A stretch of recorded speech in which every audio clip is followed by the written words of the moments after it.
Salam azizlar, hammangizlarning o'sha vaqti xayrli bo'lsin. Men Shahida Barhat. Ana bolalari uchun tamoq etdi. Tamoq etish uchun qozon, cho'mich, o'choq, o'tin, ko'ktat, go'sht, un, suv, tuz, qacha, hunar ham amgak kuchi ketadi. Ana pishqan tamoqni bolalarning oldiga qo'ydi.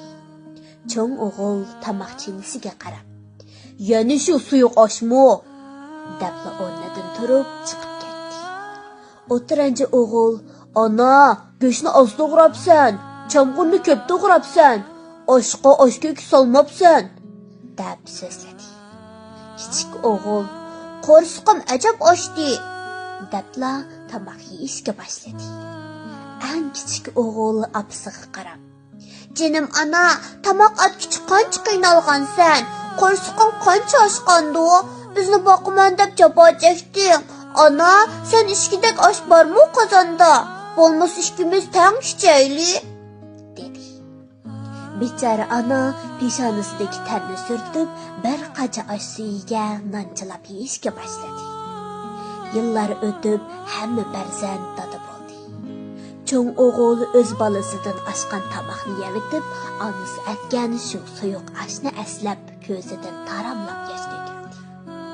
Ikkinchi o'g'il navoiyxonada ko'yib ketgan nonni g'ajab o'ltirib, onasiga qilgan adolatsiz muomalasi uchun o'zidan nafratlandi.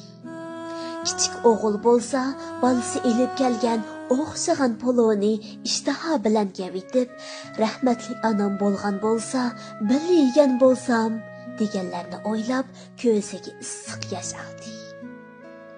O'z pushtidan bo'lgan bola onaga vafo qilmayotsa, ona ajrini bilmayotsa, biz yot kishilardan rajib yursak, bu isrofchilik bo'lmamdi? Ay samimiy ko'ngil, seni kim aski desa, koring bo'lmasin. Chunki uning saposi shunchalik. Sana ishonmasa azoblanma. Chunki u o'ziga ishonmasligi mumkin.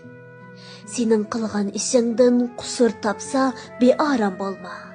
Chunki uning qusur tepishidan boshqa ish yo'q bo'lishi mumkin.